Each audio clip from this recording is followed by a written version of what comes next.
Welcome to Framework. This is John Bernhard, one of the hosts of Framework, and I'm the guy just welcoming you here, and along with me, Al Schwartz, the other host of Framework.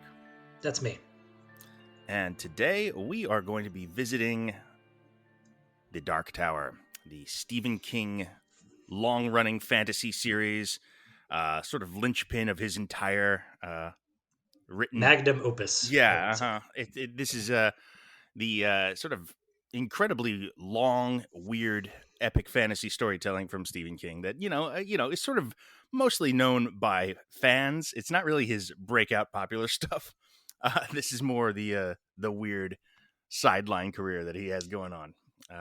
That's true. For as famous and well known as Stephen King is in pop culture, most people would probably be surprised to learn that he had like a giant epic fantasy series, like he had a Lord of the Rings or like a Game of Thrones type ongoing series that he wrote over the course of 40 years. Yeah, it's almost a footnote in his career, which is insane.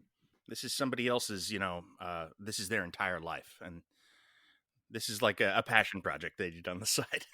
Yeah, and it sort of evaded like the big fantasy boom of the 21st century, when after Lord of the Rings hit it big and they started adapting all kinds of fantasy stuff, and even after Game of Thrones hit, which did it high fantasy in this very dark, decidedly R-rated version, which is what the Dark Tower would have to be too.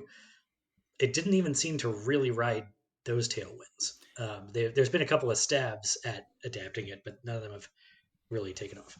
Game of Thrones is like a blueprint for how to adapt this material, this difficult material that makes sense. No one ever tried really before, but then after Game of Thrones, this is like exactly the sort of thing that they're doing, and it has name recognition to some extent, more as much as Game of Thrones did, and it has a lot of aspects that you would expect to find on the things. It has a whole world, yeah, and a long plot that can be a sort of known entity for it reassures people that there is a roadmap here, that it's like we're moving towards something.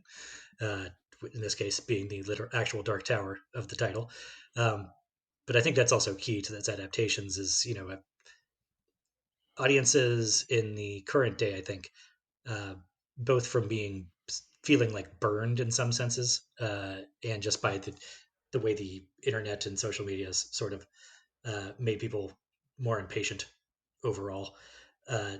We require some reassurance that if we're going to buy into a big epic fantasy thing that's going to take place over years, that there's a design to it and it's going somewhere.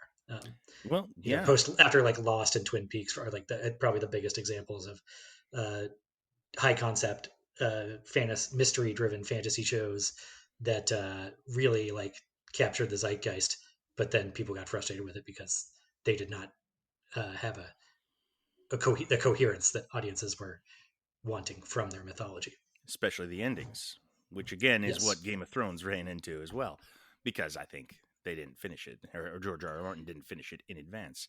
Yeah, Game of Thrones had a bit of from both ends there. Yeah.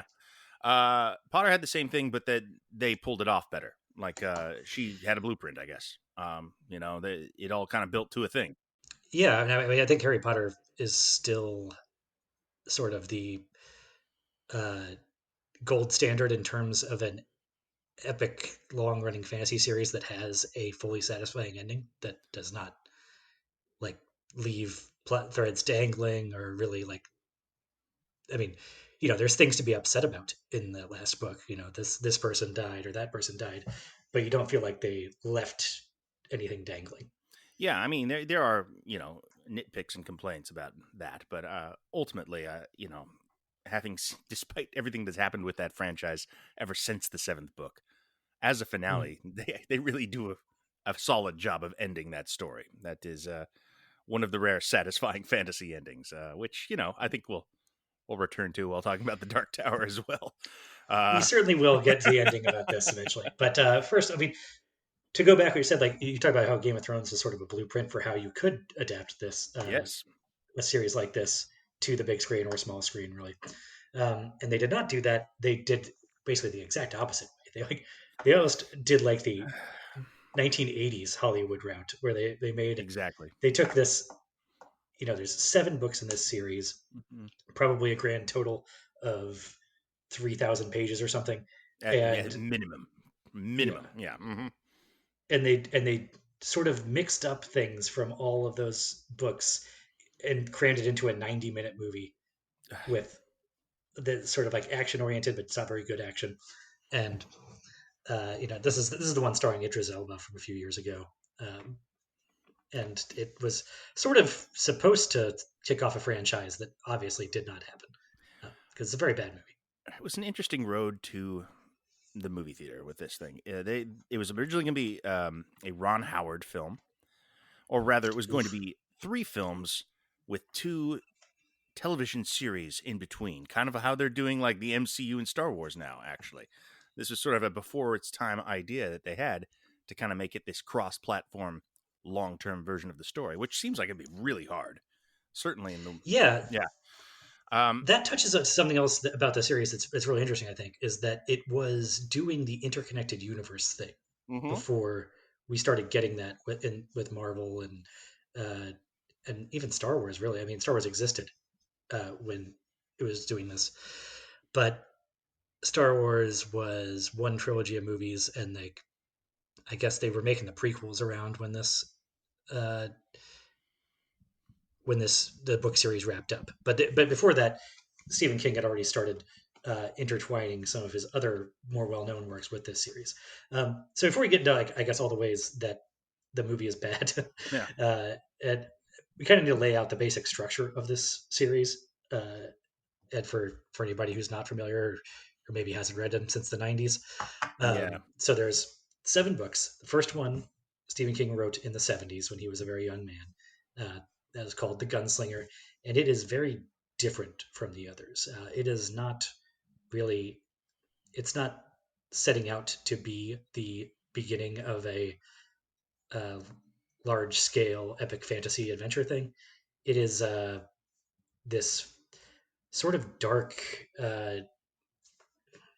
dreamlike thing where the setting is not really well elucidated. There's a very limited cast and perspective. It's mainly focused on this one guy, the gunslinger, and he's following his enemy, the man in black, across the desert. And he chases him down. Has I guess what you would call a couple of adventures. Is that even the right word? Sort of things happen. Yeah. Yeah. But It's it's pretty bleak, and the hero is definitely in the anti-hero mold. He does some decidedly unheroic thing at the end, towards the end of that book, throughout the and book, really. He murders an yeah, entire town about 100 pages in. Yeah. that's true. He slaughters a whole town full of people, but Yeah. they're sort of like bewitched to be attacking him, Yeah. so They're it's a attacking bit of him. a self-defense thing. But then I guess we're spoiling everything here. So towards the end of the book, he has uh, this does take place in a setting that is not Earth, and you get sort of intriguing hints of like they uh, like people in a bar will sing like a version of Hey Jude, or he'll like be going through the desert and see like a rusted out Amico sign or something that sort of ties it into our world, but it's clearly not our world. He comes from a sort of mythical country that's sort of based on Camelot that clearly did not take place in our world. There's a whole mythology that is not human history. Um, It is so so it's weird. sort of Yeah. this weird else world. But he meets a boy from actual like New York City, our world, that he brings along on part of his journey. And towards the end, sort of has a choice where he can finally catch the guy he's been chasing for decades, or he can save the boy's life, and he lets the boy die. Uh, Yeah. and then he sits down and his sort of to talk with the guy he's been chasing, and he sort of hypnotizes him, and he goes into a trance and wakes up, and it's like hundreds of years later. There's like a skeleton sitting in front of him. So that's book It's one. yeah. Yeah. It's incredibly weird. I mean, it seems kind of like he went and saw, like Stephen King went and saw like El Topo, or Yes. perhaps like some of the Sergio Leone spaghetti westerns, and he was on acid at the time, and came up with some ideas on how to write some weird kind of spare. I guess it's a fantasy thing, but it mostly feels like a sort of apocalyptic western. I guess at this point. Um, and this, Yeah, that the setting is definitely post-apocalyptic in a way. yeah. It's fun to describe this series to people who aren't familiar with Yeah, it. There's just so many strange elements and disparate tones and things that don't make sense together. That like they yeah. in mixed into this But that's first what's novel. cool There's about it. That's what people like about it. it's the best stuff. There's this sort of reverie he has of being a child in a castle that pops up about halfway through that novel. I think Mhm. you mentioned that briefly, but all of a sudden that just kind of expands the world in this ridiculous way that sort of an Arthur figure, or that there is. Yeah, he's an Arthurian knight, except with guns instead of swords. Turns out it's sort of a medieval fantasy, except everyone's cowboys instead of knights. I guess would be the simplest way to kind of visualize it. Yes, yes. And there's also magic in it. There is like this Mm-hmm. the villain that he's chasing is a wizard, and he does not have magic, but he is a gunslinger, which is almost like the this series version of the Jedi, where they Yeah. are sort of quasi supernatural in their like how good they are with guns. Like he can hit. He's Hawkeye, maybe a better point of reference for some people. I don't know. He can kind of hit anything from any distance. He's supernaturally fast with these guns, or Mm-hmm. if not supernaturally, like faster than anybody on our Earth. Um, and that's a very cool thing. Yeah. Proficient is the point of superpower, like Yes.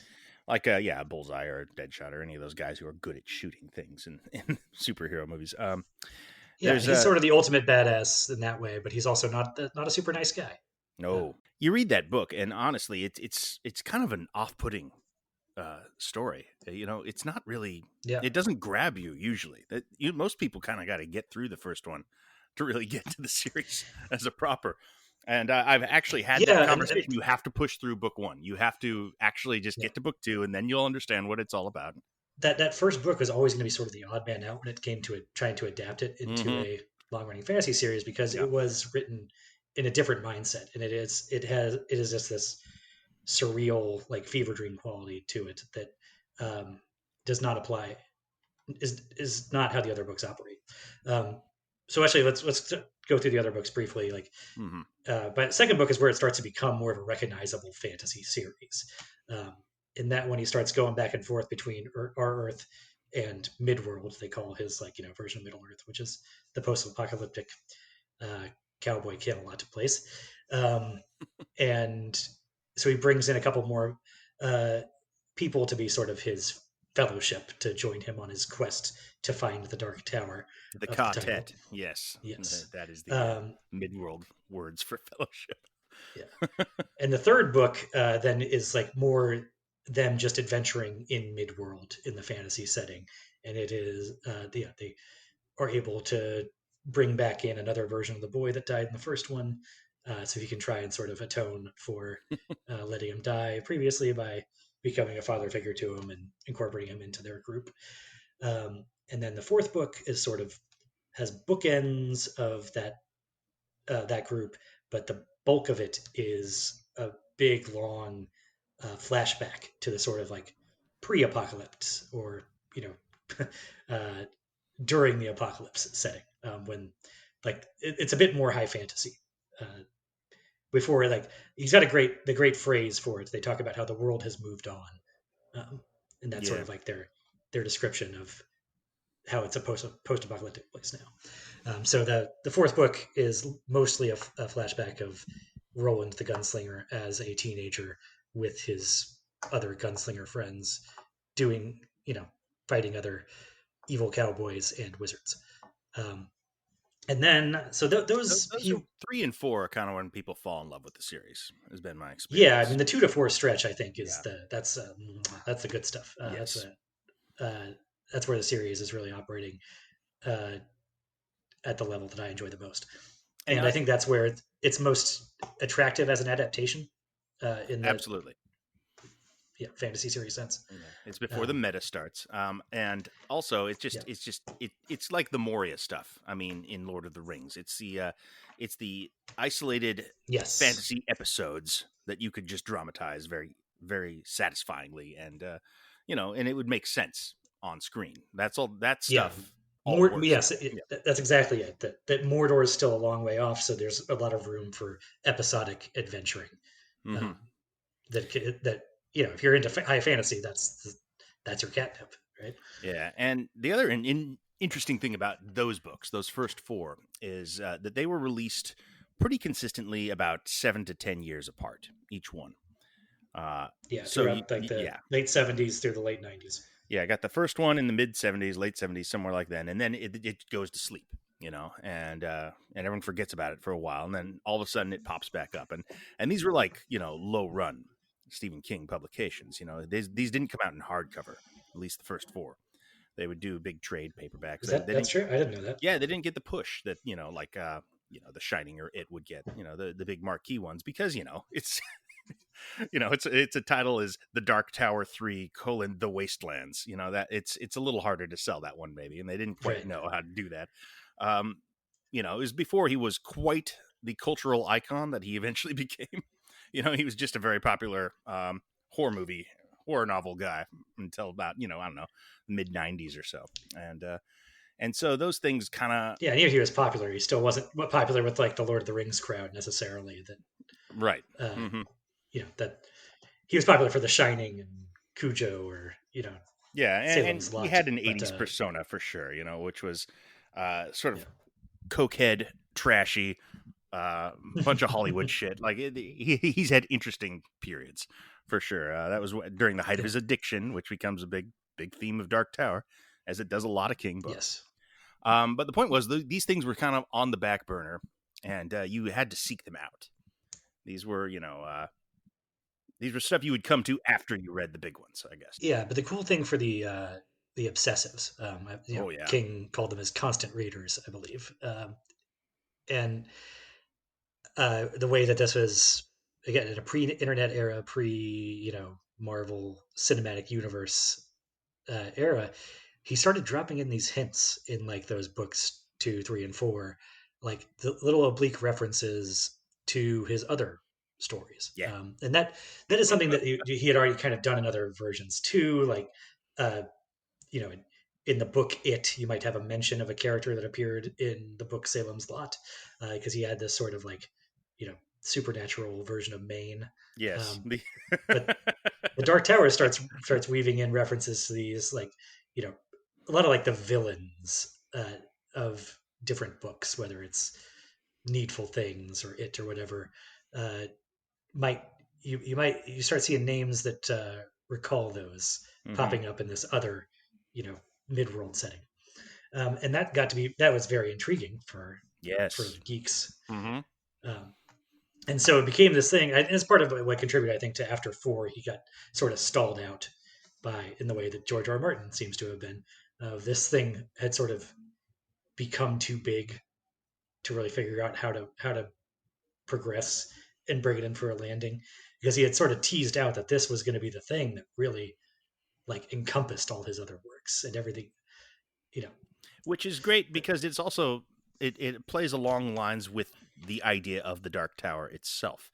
The Dark Tower is sort of a mythic destination's end thing in the book, but you don't really get a definition of what the hell it is until, I don't know, maybe a bit in book 4. I mean, you never really do, but the shorthand is that it is sort of the linchpin of all you existence. do in the first 5 seconds of the movie, which is something that pisses me off. Yeah. Well, I um, mean, it's a tough idea. That's one of the many yeah, challenges of this adaptation, is that trying to build this around something where you don't actually know what the goal is. For, I don't know, 4 yeah. films at least, or however long it would take to get there. You can't do that. Or, well, you could if you had balls, I guess. But well, and before we circle back to gripe about the movie, I think we Yeah, should finish out talking about the last 3 books in the trilogy, of course. or that the series, Yeah. because it was something that he kind of thought it was never going to be finished, and most people, I think, a lot of us readers had decided probably never be finished. And then and was it late 90s or right around the year 2000, where Stephen 99. King, Yeah. yeah, had his very serious car accident. He was hit by a van and almost Mhm. killed. And that sort of lit a fire under him, where it made him decide, wait, I don't want to die with this big magnum opus half finished. And so he kind of buckled down and plowed through it and published the final three books, 5, 6, and 7 of the series, brought it in for a landing, and published them all kind of over the course of what, a year, 18 months. Like, Yeah, 18 they came months. out very But quickly. mhm. Um, and I mean, this was amazing to me because I had Yeah. accepted that it was never gonna finish, and I was like, oh my god, it actually is. That's Is Mhm. incredible. And I'm like, I mean, I became obsessed with this series when I was a teenager, and now I'm like 21 or 22 when this is. Yeah, I'm like, oh my god, this is more than I ever could have hoped for. And I'm so excited. And I got to the end of the fifth book, and I've been pretty much enjoying the fifth book too, as another sort of standalone adventure. Mhm. Um, and then there's sort of like a big reveal at the end of the fifth book, and I was like, oh no. And it was kind of downhill from there. And I it's an yeah. ending that I really do not. I'm not a big fan of. I love the ending. I think it's fantastic. It's such a good ending. I know exactly what you're talking about, though. If I had to guess, I was like, oh, when this starts to become metatextual stuff, when it starts Yeah, to be, when we start to introduce Stephen King as a character in the Dark Tower series, this is when Al is going to get yeah, mad. yeah. He becomes a character in the story Yeah. that they have to like go, that the Fellowship of the Ring, equivalent, has to go like Mm-hmm. meet and save from the car wreck. And it turns out that the act of writing this magnum opus story is preventing the grand Sauron evil villain overlord from destroying the Tower, which is the linchpin of all existence. And basically, that his writing these books is saving the universe. And Well, I it just it is though because it's his universe. The universe doesn't exist without him. yes, it is true, and also should fuck all the way off, is my opinion. I mean, okay, I feel like we will, we can talk at length about how this thing ends. We're Yeah, well, we can circle back to the ending Mhm. because I wanted to give us some context there for like the contours of the series, Yeah, so we can jump back to the movie and how disastrously it botches all of this, in my opinion. Because I just profound. watched this last week. Yeah, I saw Yeah, this in and I had theaters. I heard was like, nothing good about it. I had heard nothing good about it. I did not expect it to be any good at all. Really, I did not expect to be like angry 10 seconds into the film. Uh, but it really like it's like I said before, I understand the first book is a tough one yeah, as a hook yeah. to be able. So I understand having to kind of like jostle things around and maybe like incorporate some stuff from outside of that book, or soften up some of the rougher edges of that book if you're asking people to follow this character for 7 films or whatever it's going to be. Hmm. Um, but man, okay, it starts out with a text crawl that just says flat out, Dark Tower is the linchpin of all existence. It holds multiple universes together. There is an order of knights called gunslingers whose job it is to protect the tower. And I'm like, It's not their job, by the way. God damn it. It's Not really their job. I mean, never expressly that way, or at least it seems hardly any of them actually know that there is a Dark Tower, yeah, um, yeah. even if their founding was somehow related to that. And that becomes like the quest that Roland has to follow. Um, After that's they're not all what dead, they. after the fall Yeah. of the gunslingers, because he's the last Jedi or whatever. Yes. Yes. Uh, Yeah. But it also is like removing all sense of like intrigue or mystery around or this discovery. grandiose, discovery around this Yeah. grandiose mythology in the opening scene. It was just like, what are you doing? Hmm. How? What do you think this series is going to be about? If it's not about like learning this stuff more gradually, and who the hell knows what they were thinking with this movie? Like, it seems like they did not want to make a Dark Tower movie. That's the No, impression I got from it. Like, what is it about this story that appealed to them? It clearly wasn't all the things that are good about it. It wasn't all. I guess maybe they liked the character of Roland because he's a cool badass cowboy, and that's about as far as it went. That seems to be the he end could of be a their good thought. action hero. Yeah, Yeah, and sure, that makes sense. This is all comes from that Ron Howard version that we were talking about. I mean, the remnant is Akiva Goldsman, the writer, who's one of the worst writers in Hollywood. yeah, Generally he's sort thought of of. the internet's punching bag when Yeah, it the comes internet's to punching bag, but I mean, screenwriters. he fucked up Dark Tower pretty bad, so I'm okay Oh with yeah, I mean that. this this Um, is him living up to that caricature of himself to an incredible degree. yeah. So it's just like, what did they want to do with this? I mean, it's they take a lot of elements from the last books. Like, a lot of the narrative Yeah, in this first film, The Dark Tower, comes from book 7. right. That's what's so confusing about it. So I have this theory about when it comes to adaptations, right? And I don't know if I mentioned this to you this before, but my theory is like, okay, absolute fidelity to the source material, Hmm. is not that important. You don't have to literally recreate each scene from the book. I mean, you're with me so far. Yeah, you can't do that usually. No. But there does need to be something that drew you to this material, to this book, and say, what is this thing that we want to like keep intact, like translate to this other medium? And in a lot of cases, it's like just a particular character, or with like Lord of the Rings, it's sort of like the setting, like bringing Middle Earth to life. There was what uh, sort of drove that whole process, and what they succeeded in wildly. And I don't know, with Harry Potter, I think it's just sort of The characters, I'd say, the characters and the and the relationships and the world and how things work. Yeah, it's yeah, there's passion for it clearly in both those yeah, adaptations. I mean, we talked recently about Lord of the Rings quite a bit, and yes, it is about how it is a marvel of adaptation. This is like the exact opposite of that. It is yeah. it is a So very rich world that they are drawing from, that they seem to have no passion for and no interest in bringing to the screen.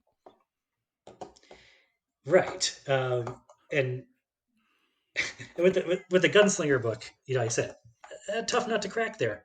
But like, Sure. what are you trying to do? If you're, I understand. Okay, you feel like you can't do the sort of surreal, dreamlike quality, because you don't feel like that's a good hook for the ongoing high fantasy adventure elements.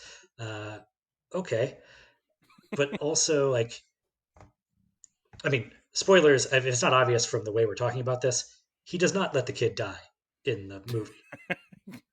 Yeah, they don't even dramatize the choice. It's it's just No.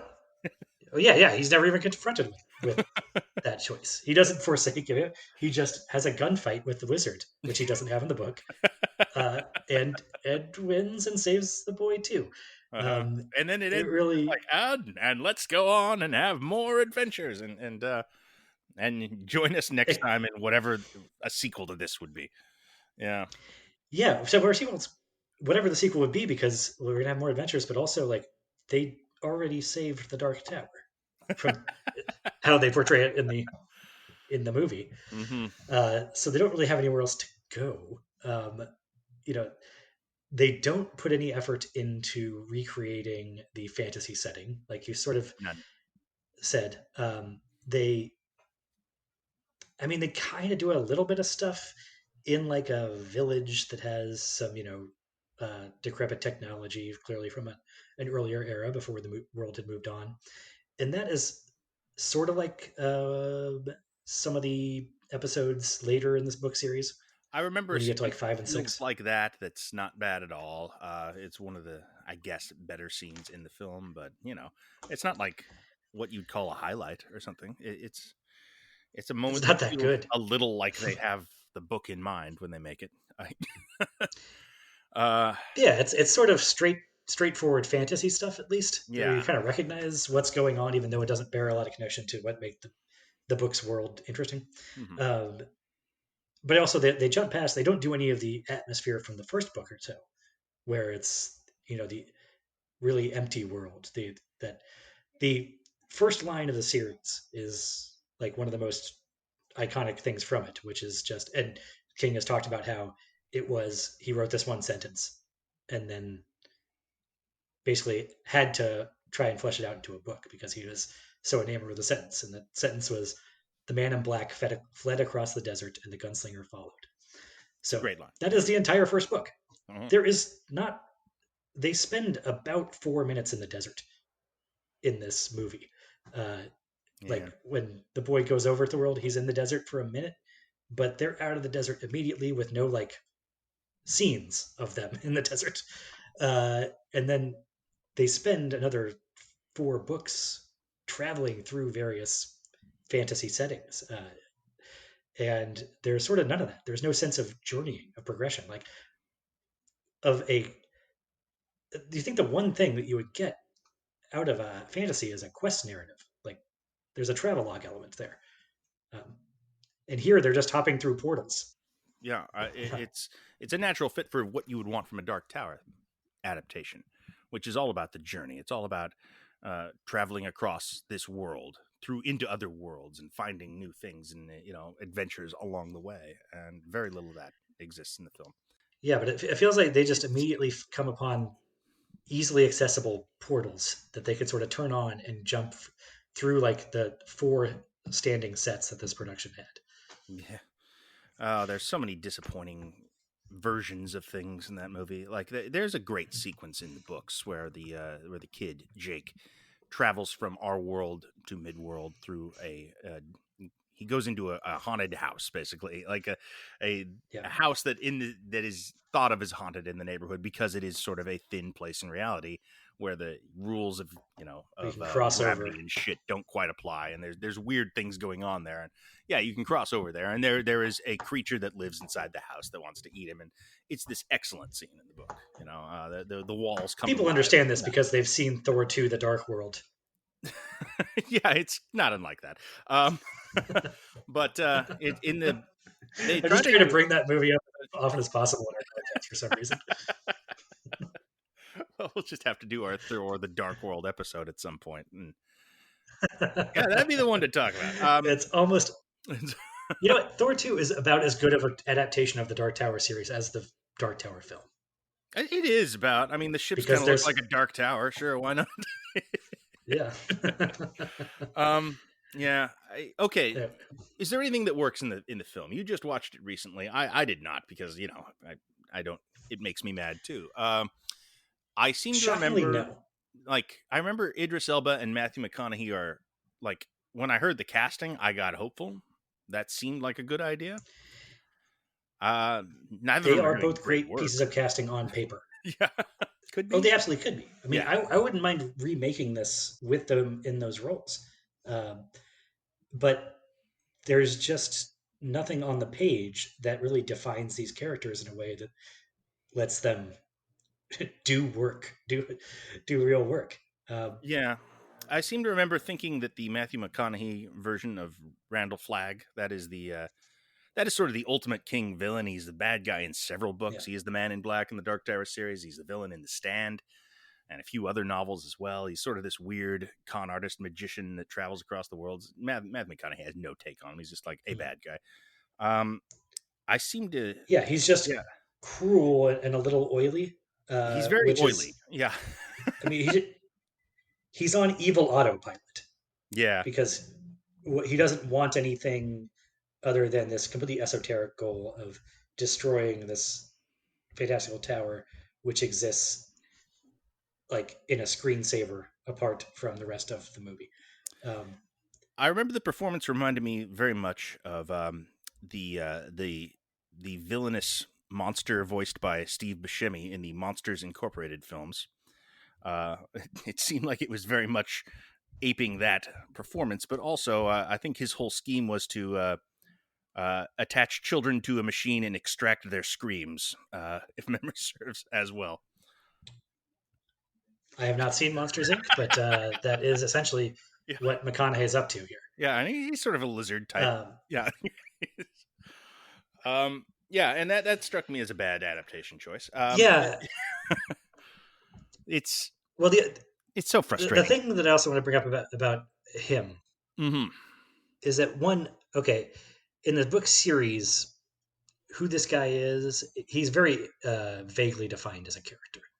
We know he's sort of evil and has magic powers of some sort, but we don't get a lot of like time with him on screen. We get more of uh, Roland, the hero, sort of recounting evil deeds he has done, or like uh, it's a lot of secondhand stuff where we don't see him in action. And the movie wants to put Matthew McConaughey on screen and have him do like big villain stuff a lot. So there's a lot of time with him. Uh, but the way they like do his magic in the movie is very disappointing to me. Is that he is basically just the Purple Man from Jessica Jones, Oh yeah. where he Hmm. he just says some to somebody. He just walk up to somebody and say, "Stop breathing," and then they fall over and start and die, uh, or just anything he tells somebody to do, they have to immediately do it like against their own will. And that is an incredibly like potent superpower uh, that should at least make him like imposing and have you kind of go like, well, shit, how do you, how do we, how do you ever defeat this guy? Um, but it also kind of makes it like anything, like why is he using these sort of idiot lizard people henchmen? Because they're in the book. I mean, I it's mean, they're in like book six, yeah. yeah, Like, yeah. uh, Because and it's something that is memorable from the book. There's these weird half weasel people that that are working for him, or working for the Crimson King, who is the actual villain in the series, or is he? It's such a right. weird series. But But this yeah, the that movie. goes back to the opening crawl though, Mhm. because you could do something like this.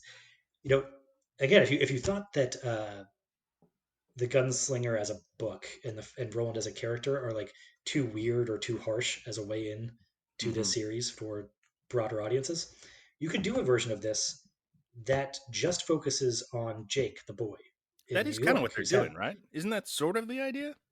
Yeah. Yeah, but if you're gonna do it that way, don't you just open with him and Yeah. his like he's had these weird visions and he sort of like sees the lizard people in their human suits in a way that nobody else does. He's got a little bit of Rowdy Piper from They Live thing going on. Yeah. uh, you could do that in a way where we're getting these glimpses that like he is, but he doesn't know what they mean. The problem is the movie has told us up front exactly what it means Yeah. That's a in mistake. this very literal fashion. So there's no sense of intrigue. There's not a real sense of danger because I mean, I, I suppose there is some danger, but it would feel there should be a lot more ineffable qualities, eeriness. There should be an eldritch sort of Lovecraftian vibe to some of this stuff. But by laying it all out up front, it just like removes all the mystery around that. There's so many good elements to this story that would fit adaptation so well that you can take out of context. The story almost demands that you do. It's so weird and Yeah, so difficult to grasp with immediately. Starting with Jake and doing a story about Jake is really an effective in, I would think. It should work. yeah, There's sort of a never-ending story thing going on there, which is that this, yes, you're in a shitty New York existence, and oh God, what is this world underneath that is somehow becoming apparent to me? I mean, that's all stuff that from the book that works very well in the book. The things with the rose at the yes. at Daghammer Skull Plaza in New York. Yeah, that's a lot to explain. But then there's also, the It is. Roland character shows up, and he's basically the T-800 from Terminator 2 for a while. Like he's sort of the kid's best friend, Yes, and he's this incredible badass godly warrior protector figure. All that should be obvious, easy stuff for a movie. And I guess that's sort of the hook that they try to find here, and they just do a bad job with it, even as they beat their own path. But it all exists in. It should yeah. all work, and they just. I mean, it does all work in the book. Like this stuff is there and it works in the book, so that version exists, and that's sort of the more interesting thing. The movie's just interesting as a failure. Like in like, how do you drop the ball this hard? Why would you even try to adapt this if this is how you're going to do it? And barely even that. I was pushing you to record this today because I was like, I saw this 5 days ago and it made me mad, but also I feel it slipping away from me Yeah, already. Like yeah. what actually happens in this movie. It sort of feels like it's also the ending of it. where The ending of the it's great. adventure immediately starts Oh, magically slipping from the kids' minds. Like it was this big traumatic event for me last Wednesday, but now I'm like already forgetting what it was. yeah. I, um, I mean, and that's for the best, honestly. Like it was very easy to divorce myself from my disappointment with the yeah, Dark Tower movie because it was such a botch. There was, yeah. At least I didn't need to care about this yeah, really. it was just like, oh, Like I they was, completely fucked this up. Yeah, yeah, but they fucked it up so completely that I don't have to worry about like, oh, like because they fucked up so bad and it was enough of a financial failure that they can reboot this from scratch without any hesitation. It's not like absolutely. I don't know how. I mean, it's sort of like I imagine being. I'm not. I've always been a Marvel fan more than a DC fan, but I have to imagine it's been sort of hellish to be a DC fan for the last 10 years. That's like doesn't like Zack Snyder's approach to that stuff, and how it's all like just keeps dragging on in this way where it's like I hate what they've done with this, and a lot of people don't really like it, but it's a little too successful for them to just scorch the earth and burn the bridge and start from scratch. So it just keeps hanging around, and now we have In sort of whatever. half versions. Yeah. Uh-huh. Yeah, and now we're gonna get a 4 hour version. By the time we're finished recording, it'll probably be a 6.5 hour version of the Mhm. Snyder cut that has been announced. Uh, but yeah, for this, it's like, oh, okay, they can take another whack at this with a completely clear field Yeah, because nothing here worked. I am having a hard time imagining how that actually happens, though. There've been people trying to make Dark Tower into a series adaptation for decades at this point. Big people like Ron Howard, who's Well, completely wrong for the material, but should have had the juice to get it made. Like that should have happened. And if he couldn't get it done, who is going to get it done? I mean, you need somebody with some sort of kismet leap of faith, like the Peter Jackson New Line situation, and this just doesn't have the appeal that Lord of the Rings does. we needed like Quibi or something to decide that this was going to be their big debut. I don't That was think going to put Quibi them really. on the streaming map. And no, some other like some new streaming service needs to like stake their entire future on. This is the thing that's going to make a big splash and put us on the map. Amazon Like almost did. I guess Amazon, Yeah, they yeah, gave it a Amazon went shot. with Lord of the Rings instead. Yeah, which makes Uh, sense, I guess. I understand the logic there. well, and there's a way I think that I wish they'd made you this. know the Glenn Mazzara from the Walking Dead, and he worked on The Shield and some other successful shows. But he did the sort of pitch and created the pilot for Amazon. Is that right? Yeah. And his version of it was mainly starting with the like prequel material that pops up in the fourth book, Yeah, Wizarding and Glass. moving more chronologically. And I think there's a some sense there, and even from like a sort of hacky corporate perspective, there is that prequel material that would allow you to do a sort of like YA novel uh, version Sorta. of Yeah. introducing this world. I mean, it's pretty raw for a YA novel, but yes. Yeah, but It's some of about that young stuff, people. the Hunger Games is a pretty horrifying concept when you get down to it. Not like this shit. Do you remember how Wizard Yeah, of Glass starts? Where she goes up to the witch's with the flat. giant ecological exam. Yes. Yes. Okay. Yeah. Okay. Yes, you You can don't do have to be a a genius to see ways to adapt around you can some of do a that. tempered version of some of this, but honestly, I think it's tough to do a tempered version of all of this, which is what the movie tried to do. Yeah. It kind of this material to have its distinctiveness and to have the kind of things that make it special and make it stand out, it kind of demands, I guess, an R rating or at least, like a Game of Thrones style approach to this. I mean, Game of Thrones is definitely R rated. Like, Yeah, I know they don't have that specific rating on TV, but in film form, it would be absolutely R of rated. course. Um, if not NC-17, because they'll throw some wangs out there. Hmm. Um, but anyway, that's Dark Tower, you don't necessarily. you need Wangs in Dark Tower, I think. Yeah, one or two. Yeah. You Um, should be afraid of him anyway. It should be yeah, if the scene called that's for a true. Wang, Dark Tower would supply it. Doesn't the book? Yeah. Yeah, and I think that there are templates that show that you can do that successfully. You Yes. can translate that. You can in this sort of high fantasy or even space opera stuff in this very adult oriented fashion that is not pulling these punches. Game of Thrones is the example there. I would also throw out like Ron Moore's Battlestar Galactica is Yeah. sort of doing the Yeah. same type of thing. Like it's Star Trek Hmm. without any attempt to appeal to kids, the way that Game of Thrones is sort of like Lord of the Rings, but in this darker, more violent, adults only territory. Um, and that can be done. So I don't think that's an unsolvable riddle necessarily. It's just a Um, difficulty. It's just a thing that yeah. makes the audience size, by intention, smaller. This is going to have a Yes. smaller audience appeal. And yeah, obviously that can work. Game of Thrones worked doing just that. But this is even less satisfying than that. There's all sorts Yeah. of weird feints and retreats and narrative cul-de-sacs and Yeah. for example, like there's a very large sort of ongoing plot line over the 7 books about sex with demons, if you recall. Like it's pretty Yes. important stuff, actually. It has a major through line in the narrative is that they occasionally come across demons, and the only way to defeat the demon is to have sex with it. And this happens multiple times, and Yeah. there's like long-term results of this demon sex. With characters of both genders. Yeah, and that's going to limit your audience. It just is. Uh, Obviously, Yeah. that's some of my favorite Yeah. stuff. But the movie, Has no room for demon sex. well, of course it doesn't. And like you're saying, including this type of stuff does limit the audience in a way that is inescapable and deliberate. And you understand why like studios balk at that, I guess. Yep. But also the movie is an object lesson in how if you try and widen the aperture too wide to like not exclude anybody from the audience, then it becomes sort of nothing to for nobody.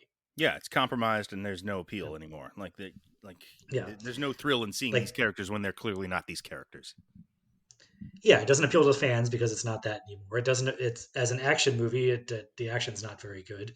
As a No. high fantasy, it's compromised And there and confused. doesn't really Yeah. commit to it, and yeah, Hmm. confused. And then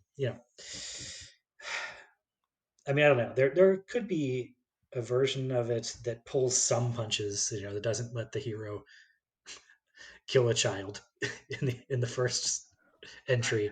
Yeah, Uh, that could be done, I suppose. Yeah. but maybe you can still get to a lot of the other stuff and Hmm. do it more or less justice uh, without that. But the movie does that very poorly. Um, I don't even know if it's trying to do that. It seems like it's just like, here's a popular IP, let's do it. yeah, And it feels like that's but the not really beginning do and it. the end. Yeah, uh-huh. Like what is the how can we flatten this into the most generic possible version of the thing? Which is a challenge in and of itself, I guess, with something as weird as Dark Tower, where you have weasel men, you know, kidnapping Yeah, children to harvest their psychic powers to, destroy a metaphorical tower. Uh, all that's really yeah, weird when you just say it, but they make it as flat and uninteresting as possible.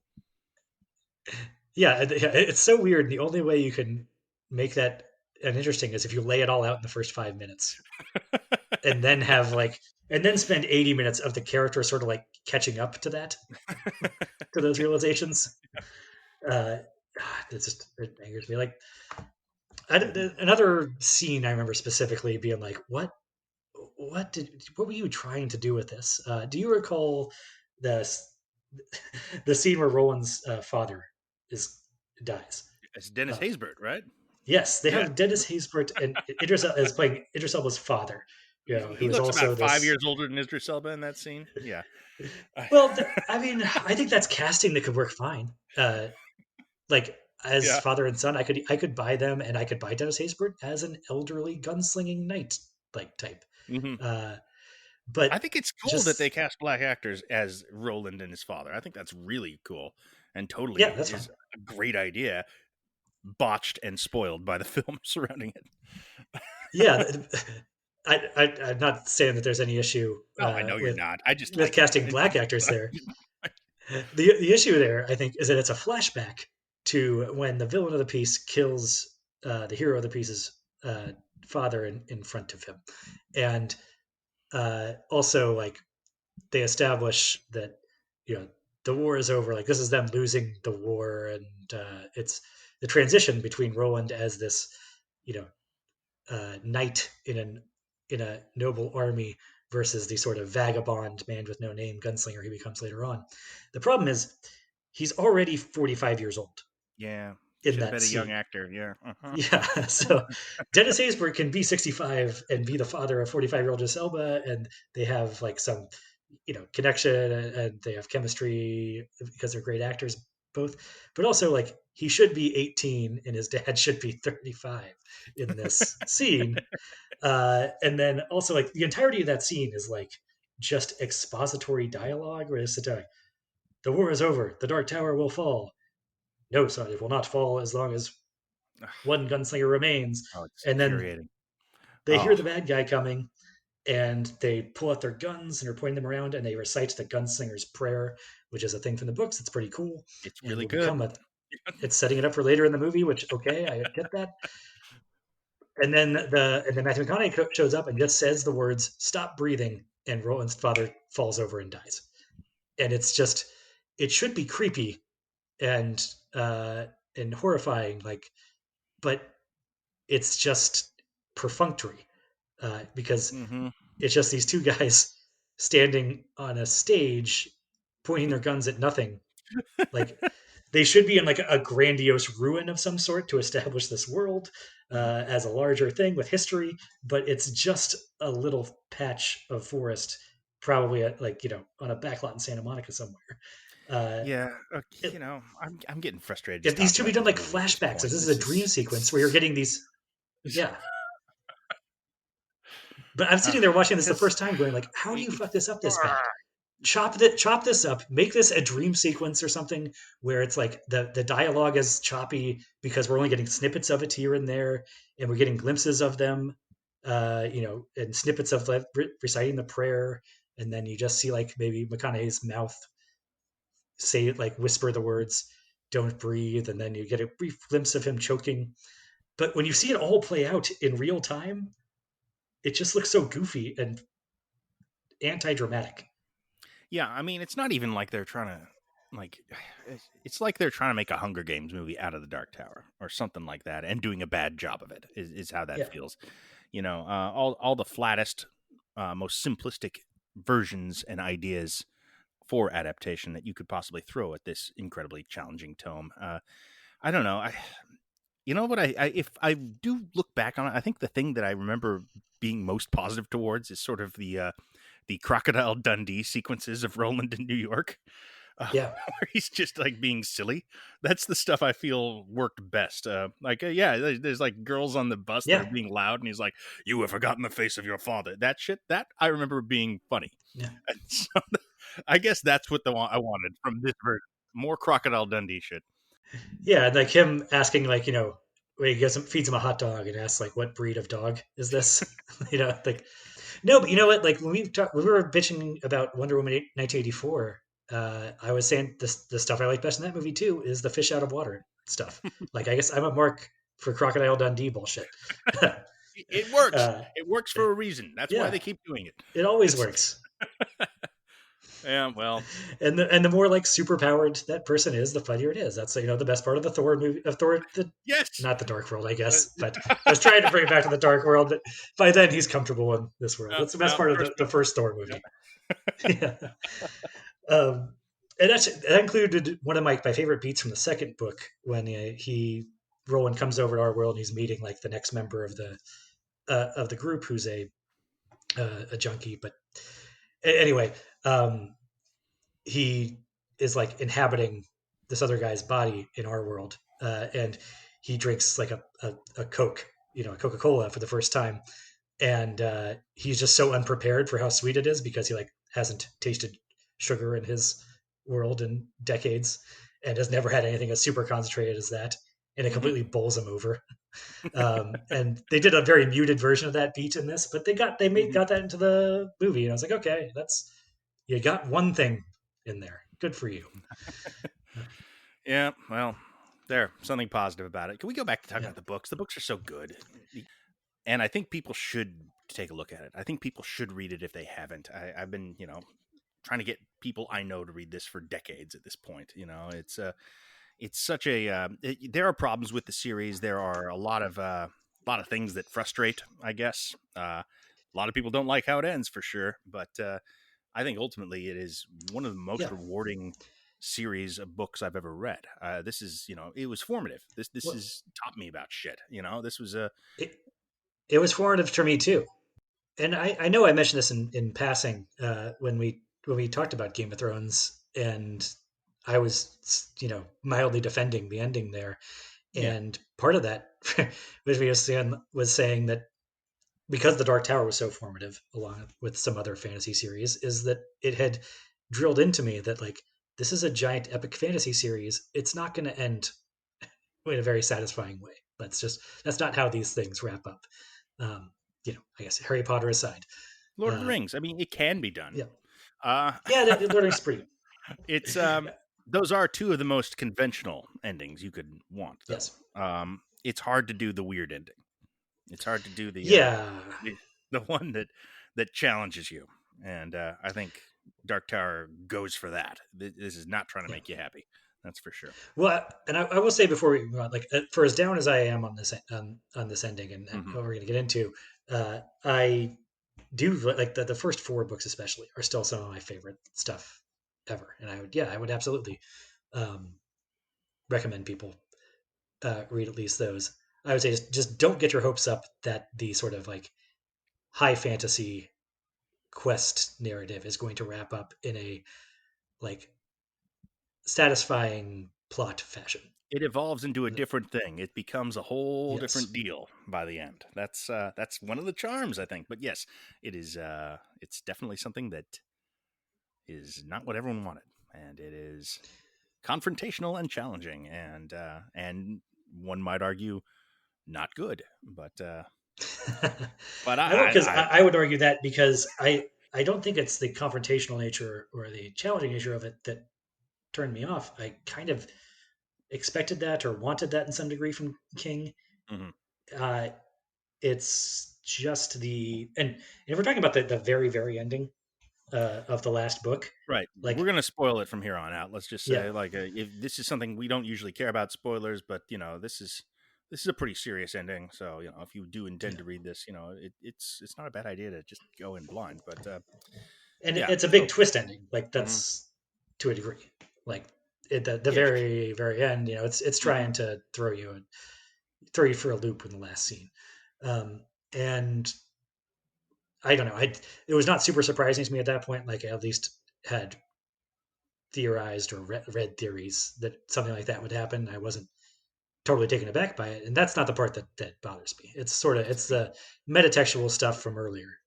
All right. Where the Stephen King as a character heavy one, basically. Yeah, and that Uh kind huh. of derails it all for me, and it's hard for me to get back. Even once they sort of move past that him as a character, it's This hard for is me to like slot back into the adventure stuff. this is exactly what I would have guessed would be your main problem with it. To be honest, Yeah. the metatextual Stephen King as a character at parts of the story. I think that there was always the prediction. Back in the day before books 5, 6, 7 came out, that the end of the series was going to be he gets to the Dark Tower and Stephen King is sitting at the top of it. That was always like sort of Mm. the a nerd version of theory for how this narrative would wrap up. So it was always kind of there. I really like that. That's not the ending. That is that he kind of dispatches with that earlier. Uh, if he's going to include it at all, I think he did it in the right way. And I get how it's frustrating. There's things that are really irritating about Stephen King's inclusion of this. The thing that always gets me is when they say when Eddie, one of the Katet, recognizes, oh shit, Stephen King actually looks a lot like Roland. That ruined it for me a lot. That was a big problem. Because I was like, ah, god damn it. Now I have to imagine Yeah. that. Fuck. That's too bad. um, but Well, that's the other thing that I think part of what put me off about it in terms of that, like that sort of like smaller stuff, less conceptual stuff, just about how it's executed. But I remember being bothered by this. Like, there's something about when the characters start meeting Stephen King, yeah, the writer, and none of them are very impressed with him or like him all that much. and like so there's sort of like a self-deprecating aspect to how he portrays himself For sure. in the books. Mhm. But I'm like, I feel like you're giving yourself too much credit for that self-deprecation, and like I don't give a shit how many jokes the characters make at your expense. If you're writing yourself into this work of fiction in such a way that you're writing this piece of fiction is the most important thing act in the universe that saves the universe, like It's kind of that M. Night Shyamalan thing. the self Yeah. yeah, the self-aggrandizement there cannot be overcome by any amount of like jokes about your own appearance, I you know. understand that, but I think it's okay. I think it works because the universe being saved is literally it's his creation entirely. Like the universe does not exist without him writing it. And that is the universe that they are referring to because it's the universe of the characters, not our universe. And, within the context of the Mm. story, it is the linchpin of all universes. So presumably our universe is included in that and therefore it stakes, but not really. It is the universe, the Stephen King multiverse specifically, that ties all 60 of his books and all however many short stories and things he's written that are all sort of slightly somehow connected to one another. That is the universe that implodes if Roland does not succeed in his mission, and that is the once that is kind of established in my mind, I don't mind that Stephen King is the god of that universe because he literally is. And I think that's what he's getting at, and that's why he can be this sort of figure of fun and sort of mortal and fat and dopey as he's described in the book, and also kind of have this god status within it because they are ultimately his characters, his universe. And I can imagine being a person Mm. of Stephen King's kind of uh, status in the world, like the most successful novelist that ever lived, probably. Uh, who is being asked about this world constantly. He has writes something in one of the afterwards to a Dark Tower novel about being approached by cancer patients, terminally ill people, asking him how to end the novel, how the Dark Tower ends, because it's not going to happen within their abbreviated lifetime, and all he can do is be like, I don't know. I can see the accumulated weight of that becoming something that you feel you have to comment on, you have to kind of reckon with, and it is satisfying to me in a way that I don't know. I think this is the most successful meta narrative that I can think of personally, where they really goes into it, Oh, and it's one of the least for me. I get that, but it's one of the most committed. But Like this goes all in on the meta narrative, sure. and it really kind of fills in the cracks, and it's not just a wink and a nod. This is what it's actually about ultimately, and Well, okay, I'll say about that. I do like some in the abstract this thought that the way he's portrayed in here as sort of even as the god of this universe, who all the other characters are dependent upon him for their very existence. When he starts interacting with them, they're kind of just like pushing him around and dragging him from one yeah, thing to the other. And there's I do and the abstract statement there about how he doesn't feel like he really controls these characters or his writing, like it is it is flowing through him once he gets going, and they the way he approaches his stories and his uh, uh, characters is that once he gets going, they're telling him what to do. I think Um, that is textually kind and of going on as well. I think they as yeah, much as say to him, you are a vessel for this story. This is not yeah, you're a you. conduit. You don't. Yeah, and Uh, so that clearly comes from the way he approaches these things and the way he writes and how he doesn't plan the ending in advance. He doesn't he doesn't you exert don't that kind of say. yeah. But this is the thing. Okay, about. I mean, I think this is one of the least successful meta narratives that I can think of, Mm, and that is partly maybe just a matter of preference, um, because when I think of like a very successful meta narrative, it's not maybe it's not even what you would call one. Like would you oh call no. Inception a meta narrative? Like I mean, yeah, yes, but it kind of works outside that. You don't need that. Yeah, that's what I prefer. Is that it's Hmm. met? It's not meta in that the world of the story has holes in it that are being poked, and that it's engaging. You know, No, it's uh, metaphorical, yeah, metaphorically yes, it's meta. metaphor. Yeah, yes. It's metaphorical, not metatextual. Is that maybe the distinction? But That might be the in any distinction. case, Dark Tower is metatextual, though. my beef with this is that it goes all in on meta narrative, uh, 6 books into a 7 book series. Like Hmm. it drop like the meta narrative here derails what had been several thousand pages of fantasy epic storytelling that was the story that I actually was involved in and wanted to see go on. And now I feel like we're getting away from the story I was interested in to have this sort of therapy session uh, for the author. And maybe now all of a sudden, like I wanted a sequel to Wizard in Glass, but I got a sequel to Dance Macabre Yeah, I mean that's definitely on a writing. thing. He is playing like the first 4 books are for anybody who comes across him. Like a regular fantasy fan. Who doesn't read Stephen King but reads The Wheel of Time would feel at Yeah. home with the first 4 books. I would think. The last 3 books though are very much for the constant reader King fan. The people who have been following all of his novels, who've read Salem's Lot, and so they know who Father Callahan is, who've read Insomnia, who have followed the breadcrumbs Mhm. leading across, these several 800-page novels that sort of tangentially tie back into Midworld and to the Quest for the Tower, that it all comes together finally in this thing.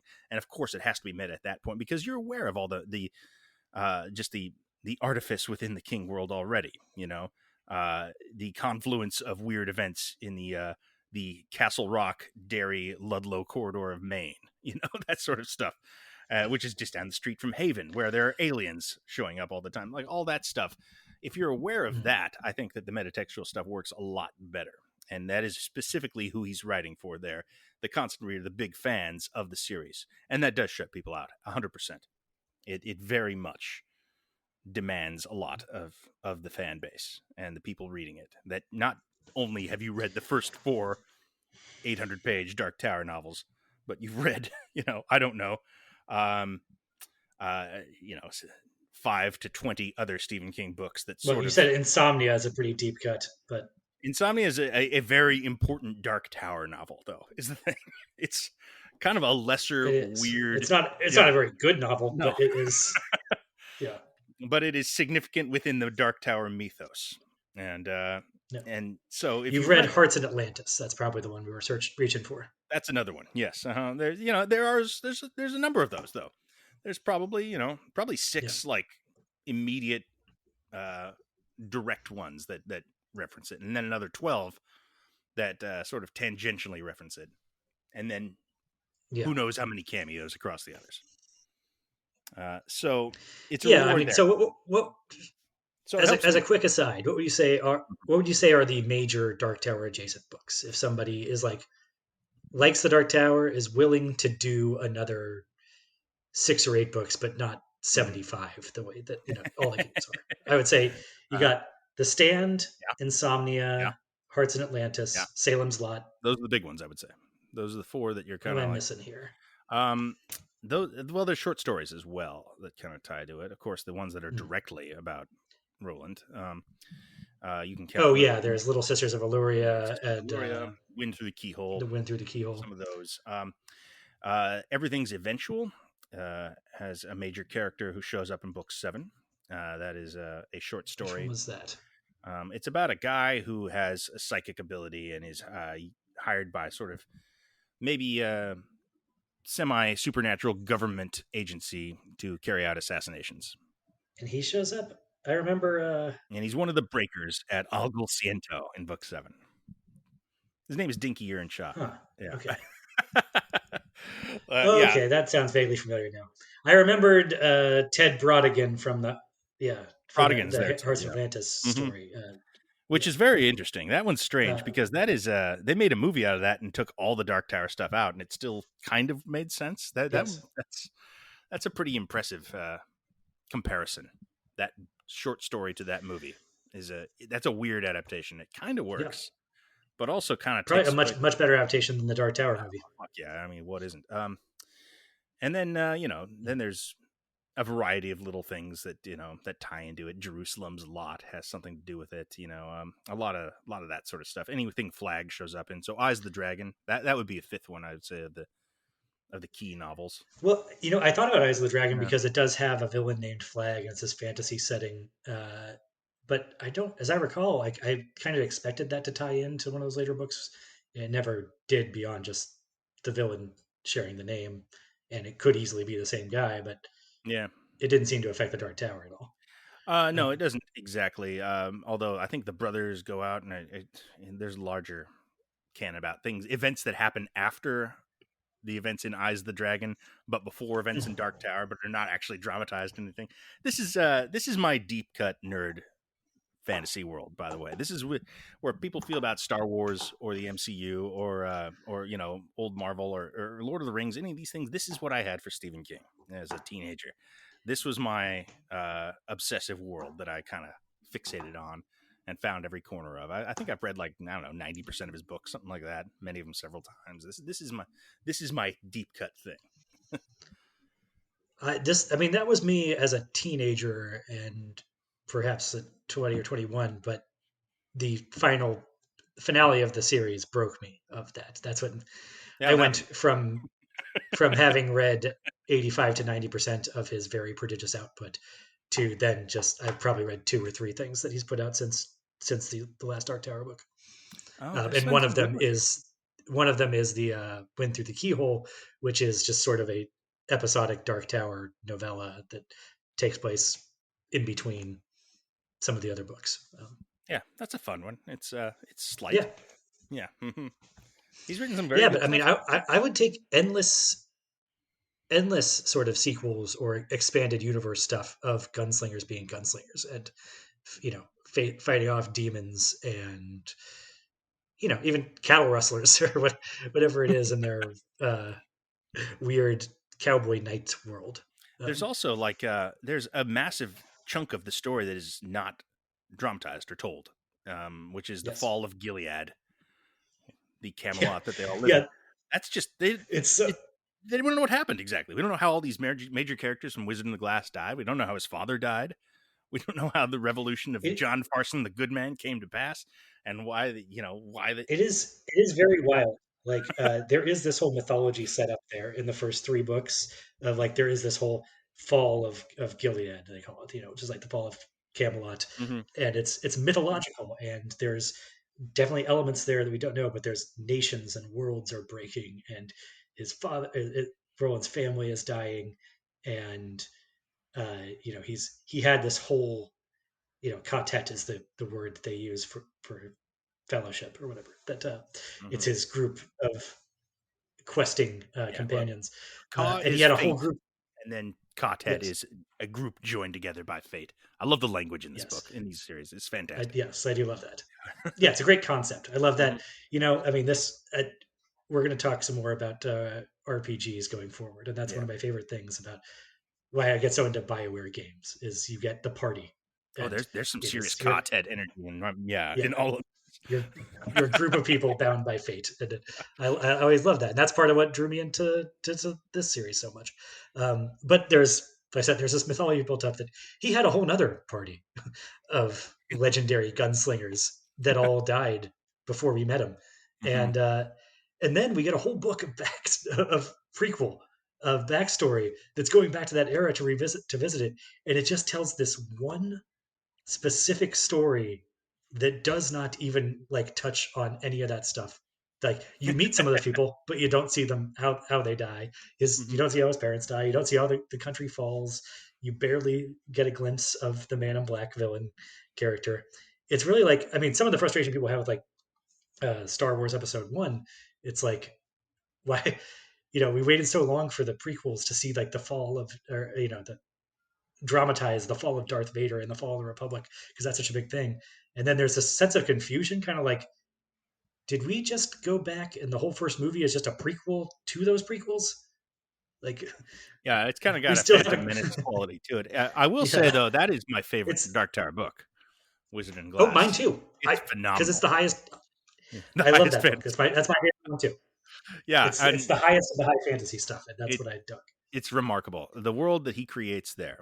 It's a small western town of like in out in the canyons called Magus, and living in that exists in this alternate kind of universe, midworld with its own history and its own sort of mythology and creatures and the way the world works, and it's so seamless and interesting, and the language used Yeah, there is and really cool, and there's it's just intrigue yeah, very it's very much a that's connecting western.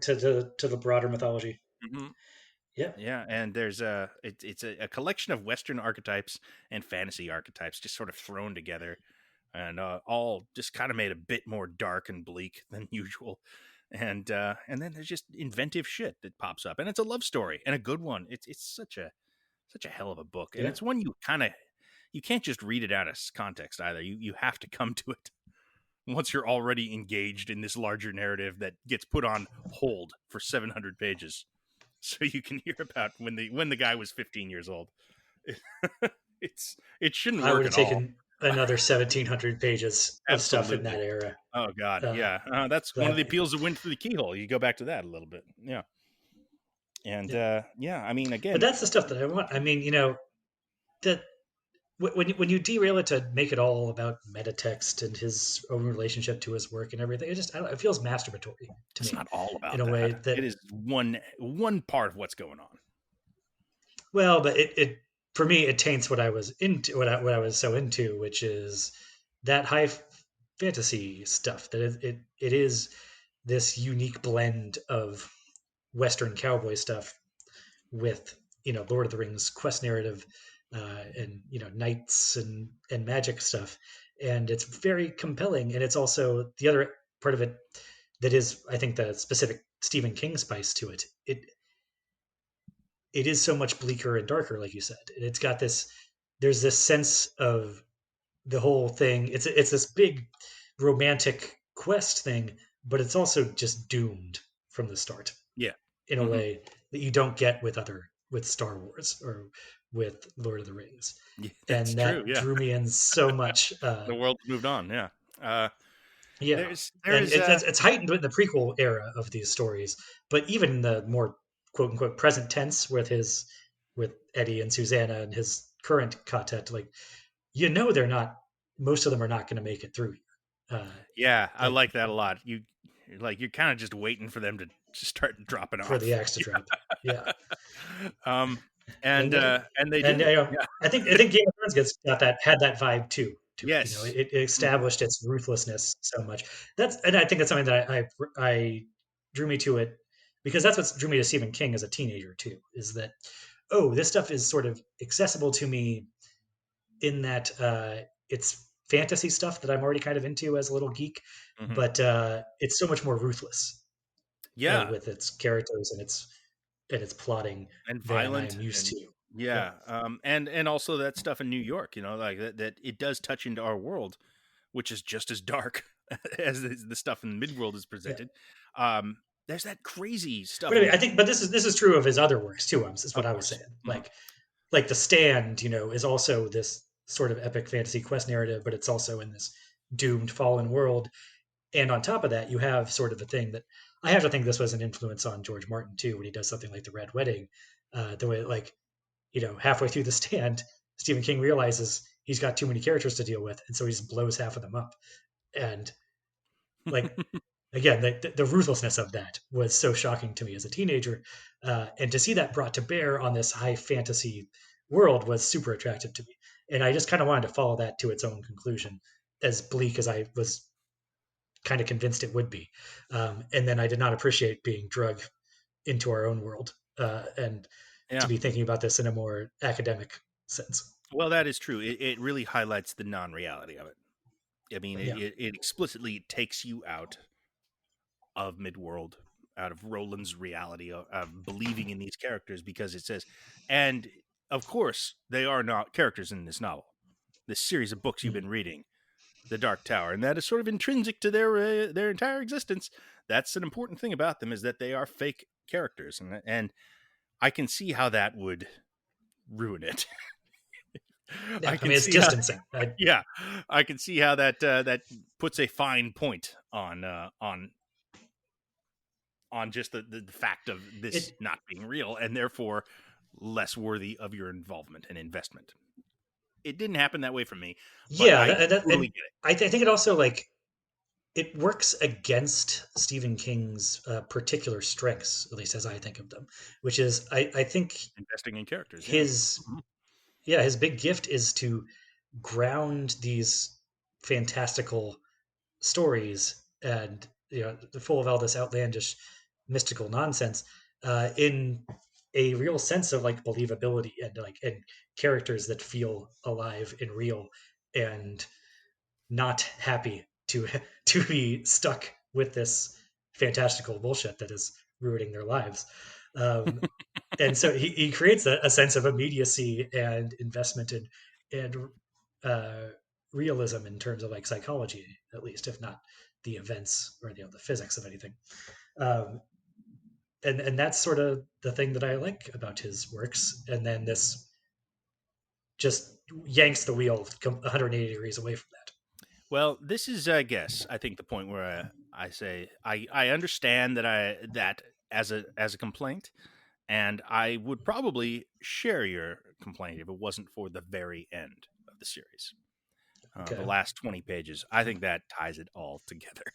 I think that is kind of what makes the whole thing work for me, because the seventh book has its issues. There is a big problem that Mm. King has with undercutting his villains. Is sort of a thing he does frequently. Yeah. He likes to kind of show that they are sort of the wizard behind the curtain, not as scary Yes. or as bad or as powerful as that you might have led them to believe. This is an issue that trips him up many times with his endings. Why people bitch about the endings a lot of the times, because Yes. he is undercut the villains, which he does in a big way with Flag and with sort of the Sauron figure of Dark Tower, the Crimson King. Is built up over several novels, including non-Dark Tower novels, and then he's nothing at the end. Yeah, But yeah, he'd already done it within the Dark Tower novels and made the Wizard of Oz connection super duper explicit in yeah. the fourth book. He tells you exactly what he's gonna do. Yeah, and so Yeah. that stuff doesn't work. And you bring in, you've got this incredible cast of characters that you really give a shit about: Eddie and Susanna and Jake Yeah. and Oi the Bumbler. All these guys that you really are invested in, and then for the ending, this character Patrick Danville becomes very centrally important, and you couldn't give less of a shit about him, even if you did read Insomnia, where he comes Yeah. from. That is all a mistake. None of that works. Um, but Yeah, and if you're adapting that in a film series or a TV show, you you're just don't do gonna it. sort of Yeah. combine Jake and Patrick Danville, right? At least Hmm. Or you if just you're trying to excise keep Patrick every. Danville's like You role at cut that all. thing entirely, I would Yeah. think. Yeah. None of that makes it into the series. I would imagine. You know, because it Yeah. is sort of intentionally, maybe, but probably not this intentionally, underwhelming and unsatisfying uh, as a finale and a standoff and a resolution to the Crimson King's plot line. There's also, there's also Mordred, the spider child of Roland and Susanna and Yes. the demon.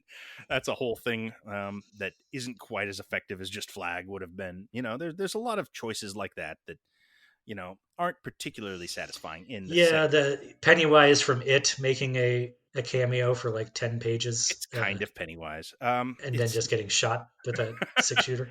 it's a Pennywise like thing. Um, Yeah.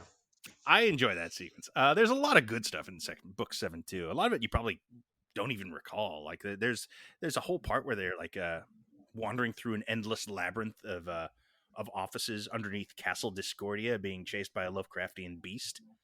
And if they go through the wrong door, they enter the Todash Darkness, which is sort of a void filled with monsters. Shit like that is going on, and that's all real good Dark Tower material.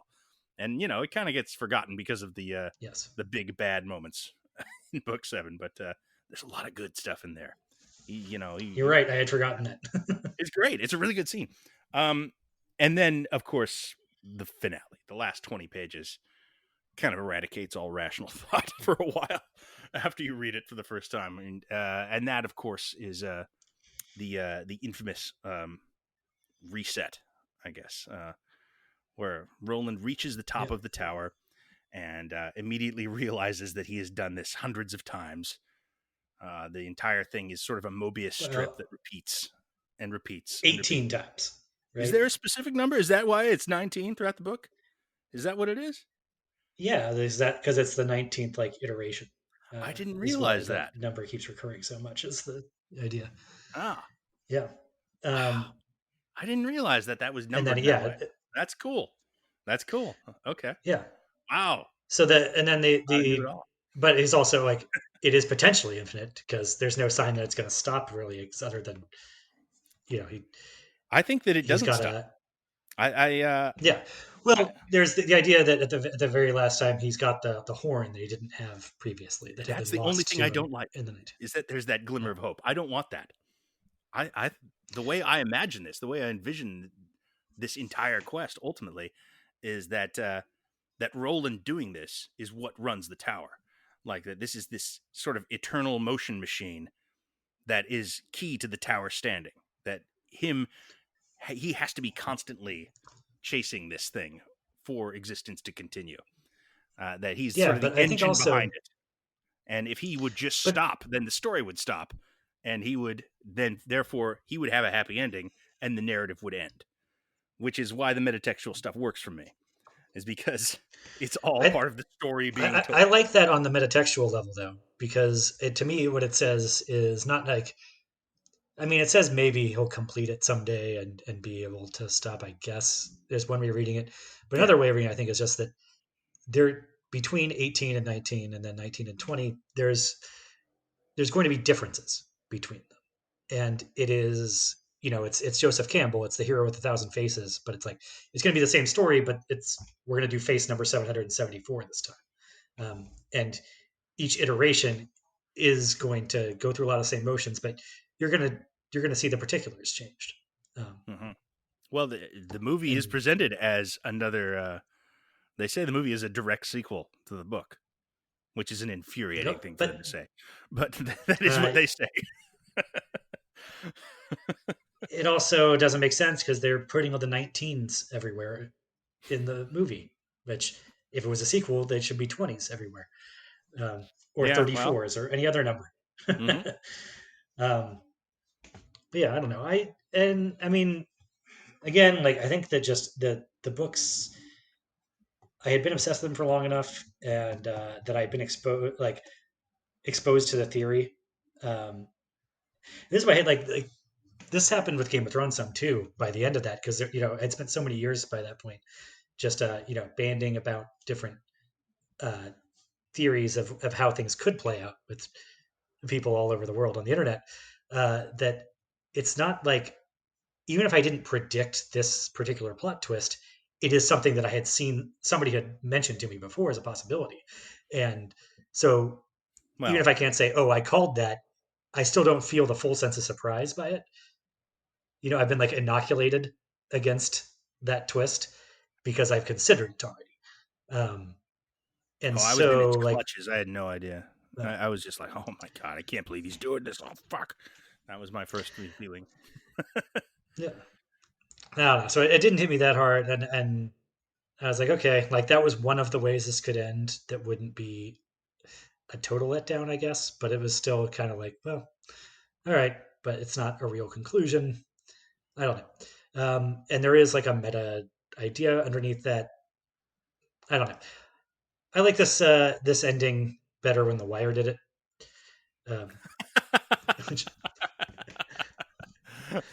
which I'm not like saying that to be just glib about it or anything, but it is essentially the same idea, and I prefer the version of it like that, where it sort of sets up, and it can still be a little neat, and it can feel kind of writerly Hmm. when you're doing it in what is ostensibly like a real world scenario like The Wire, but where it's like underlining that, okay, like this story will well, Battlestar Galactica I mentioned earlier, but the refrain in that show was Yeah, always, happened "All of before. this has happened before, and all of this will happen again." And the faces will change. The people occupying the role of Mm-hmm. the maverick detective that's challenging powers that be is somebody else this time, and then the drug kingpin is a different guy this time. Um, and the Dark Tower ending is sort of doing that too in a more overtly metatextual way. Yes, Um, and I prefer it when it's like, well, maybe there will always be a gunslinger, but it doesn't have to be Roland Deschain of Gilead but it every does. every But time. it does, because if you reread the books, it's just going to be Roland again. I mean, this is always going to be Roland. He's always been the caretaker here. This is always his story, eternally his story, and it will internally go on. It's kind of the read I like, even though when I try to find what people think of the ending online, it's everyone is very very sure that he's just about got this solved, and now that he's got the horn, it's all going to be okay. Because you get people misinterpret the whole thing. It's like, well, now he's got the horn, so he's going to get to the top of the tower and blow the horn, and then it's going to be a happy ending. It's like, well, that's not a thing, but okay, sure. You can kind of tell whatever story you want. Really, it does give you the latitude to do that. But the version I like telling myself is that he is the battery that powers existence, and as a result is sort of doomed to do this forever. And yeah, 19th Yeah. time. Didn't realize that. Shit. Well, I think I can tell between the two of us, I can tell which one of us is a Cubs fan and which is not. Well, it is a If you grew good up in the ending though. Midwest, It you'd be more attracted to the idea that, oh, we're just missing that one piece. Like, wait till next year once we get that the battle Cubs horn in the Cubs place. have the horn this year. They're gonna get it done. Yeah. um, it's We just need a mid range reliever and the horn of Eld, and I mean, well, then the World Series will be ours. it's kind of just the war games idea, right? I mean, that is Mm. ultimately the idea, is that if he stops, then he wins in a sense. Like if he doesn't play the game, then he wins the game, but he can never stop playing the game. And that is the character that has been I might like it that way. books. I love that. Yeah. Yeah, looking at him as an addict, I think might make that final character stuff uh, play differently and with Well, more of a tragic bent. you can always put an addict narrative on a Stephen King story. Almost all of Yeah, them. but I mean, in order for it to play out as a sort of tragedy there, where it's like you're saying that if he could just retire, he would get a happy ending. Hmm. Yeah, but I think that's sort of undercut for me, uh, maybe with an unhealthy investment in the reality of these characters earlier. It's like it doesn't feel tragic at the end because it kind of feels like, oh well, at least like the horrible gut wrenching deaths of characters I loved that happened in this book. Like at the end of it, at least he's going to get to go back and like meet them again, and they'll sort of be back to life in a way. Yeah, it's not actually a complete downer in that sense. Like, it's not like Yeah. he's not in hell. This is it's just Mm. he's sort of tasked with this thing that is ongoing and will go on for all conceivable future. And just because of the nature of who he is, he's not going to be able to stop and break the cycle. If he breaks the cycle, maybe the tower stands in existence within the fictional world of the Stephen King multiverse, persists as it has been, but like narratively, as an audience, we don't get an ending. He doesn't get to the tower, and he just stops, which is not satisfying. It's if you stop the book, if you finish book 4 and don't read the rest, then in a sense, that's the end of the story. When you bring this metatextual information into it, because he doesn't continue on past that point, and that is the end. That made sense in my head. Yeah. Uh, No, I mean, I see it. I just, yeah. I mean, there's a certain level where it's just like, well, just viscerally, it did not work for me. and I can't argue Uh, with that. I mean, you're not alone. That's for damn sure. It's yeah. it's very much a uh, a challenge. like from many Yeah, it's a gear. many. It shifts gears without a clutch Yeah. at a certain point, and Uh-huh. there might be merits to the. There's an action scene where the characters save Stephen King from being killed by the car. It's insane. It's that is a wild thing. The guy who hit Stephen King is a character in the Dark Tower now. It's Mhm. But there's also still like even as that like I had been divorced from the reality as characters, there's still like some stuff in that seventh book that is just gut wrenchingly sad and sticks with me. yeah, it's really good. Um, It's underrated because of the bad memorable parts, but yeah, there's some great shit in that book. And those characters, yeah, you really do care about them, all of them. yeah. Yeah. What Okay, what about the well, crazy race stuff in Drawing of the Three? We didn't even touch on that.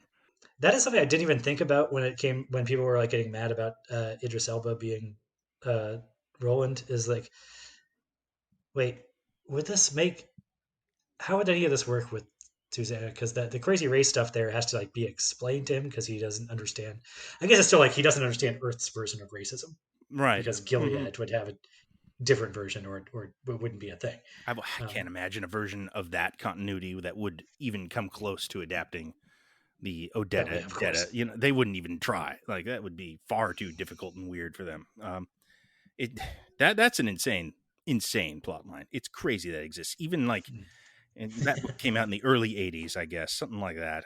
That how much longer before that wouldn't fly at all? Like once you hit like the '90s, I think you can't write that book or that character that way anymore. Maybe maybe that's part of why it's had such a hard time making it to the screen is because people just don't know how to even begin Well, there's a ton of stuff like that in you know, these, you know, cracking that like nut. him killing Jake in book one is tough. That's a big ask on an audience, or letting Jake die. I honestly Yeah. I think in a current environment you can have a hero kill a child and come back easier from it than you can some of the racial di- uh, stuff with the Susanna character in the second book. Yeah, You know, man. I mean, just and then weirdly, like it sort of gets excised for the third book and beyond, and it's like not really there anymore. And in a way that you can just imagine, everybody would be like, would assume there was this enormous like outcry on Twitter about how disgusting this was, and so they tacked away from it. Uh, but that's well, just sort of how the progression of the books go anyway. I mean, it's a fascinating idea. Like it's Mm. when you read it, it's just like, wow, he's going for it here. I mean, in brief, what's going on is that there is a character named Odetta Holmes, who is uh, a black woman in the 1960s who has lost both of her legs in a subway accident. Who also has a what? Slash hate crime. Yes. Well, is that? Yeah, she gets pushed right. Um, Well, I guess it's not a hate crime because he's sort of he's more of a serial killer type compulsive thing. I don't is he the guy remember who if it had pushes a her in the specific subway? racial element. The Yes, yeah. also Jake, right? Hmm. Yeah. And he drops a brick on her Um, head as well when she's a child, and oh, that is that's what what it causes is. the Yeah. dissociative personality, where she has a second personality that takes over Yes. sometimes, which is a I guess you'd call it a broad racist stereotype. Um, It is the manifestation of all of the like racism she has cyto racism has been pushed on her, and so yes. it's like acting out this every hor- horrific broad racial stereotype you could, and Hmm. it's like a malicious like mammy character. I don't Yes. Uh-huh. It's like sort of a demonic version of like a Gone with the Wind character, yeah. and then the ultimate resolution of this plot line is that using midworld magic somehow Roland fuses the two personalities. So it has the goodness and humanity of Odetta Holmes, but the fire and fighting attitude of the racist stereotype Detta Walker, and they form into one Yeah, she person, becomes Smart Hulk. Susanna. Yeah, yeah, Smart Hulk. It's it is crazy To shit. tie this into Thor Ragnarok, or wait, damn right, Smart Hulk's not in that one. Anyway, damn That it, is, we did the hat trick there. God, I'm All gonna. three Thor movies Yeah, reference. I was. That's I wanted to pull it off smoothly, but all right. Well, Okay. This is a long chunk on Dark Tower. I mean, look, Yeah. again, we could go on and on, I'm sure. But I think we can also wrap it up around here, unless you've got any last minute ideas, thoughts. No, we might return to revisit Stephen King at some point in the future. I think so. I think there's a good chance of that. Yeah. And I will. I'm going to want to see at some point. I know you've got a treatment for how you would approach adapting this to like a TV series or something. I've definitely So thought about this. Yeah. I'll want to get the breakdown of that at some point. But time may come. Yes. Yeah. All right. Thank you for indulging us and listening to this Dark Tower episode. All right. That's not the end of this. That's not how I'm going to finish this. I'm going to cut that right out. Thanks for listening. Thank you for going on this. Thank you for going on this journey with us, and we will see you when the world moves on. All right. That's much better. Thank you.